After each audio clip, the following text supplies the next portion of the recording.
if dinosaurs had cars and castles and guns and war and politics. So it's got a lot going on for it.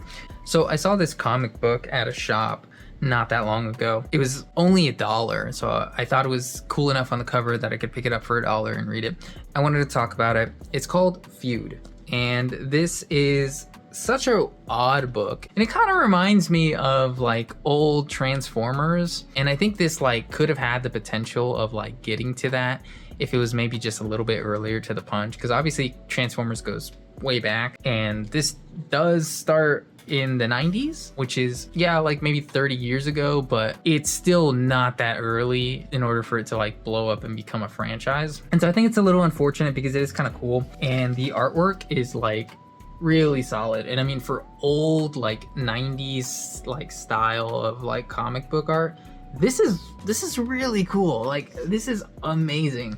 And it follows these factions. There's like the Stokers, the Skids, the Kites, which are like pterodactyls that fly, and Grunts. And there's all this like political turmoil that is about to erupt because of resources. So I mean, it is a commentary on, you know, the real world and war that goes on in the real world because of the lack of resources, or one faction or country being a little bit more devious in their plans and scheming in order to get what it is that they want.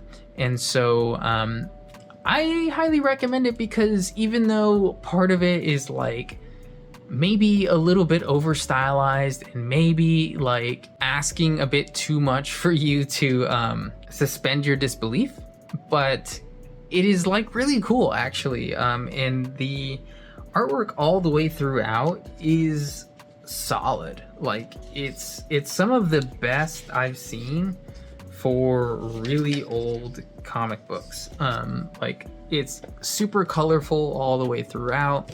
It kind of gives like the Mobius vibes a little bit when it comes to color, but its action sequences are also like almost like some of the old TMNT. And I think if it was maybe like a little bit earlier, if it was given a little bit more attention, it actually could have blown up a lot more. What I think is cool on top of it all, like, I think the people who made this really love the product, because like you can't really tell, but it is embossed. Like, this is kind of like popping out a little bit, little extra bits to this that really tell me that the people who made it with love. I highly recommend this if you see it. I'm trying to see if I can find some other copies because I only have the first issue. It's so cool and I highly recommend it.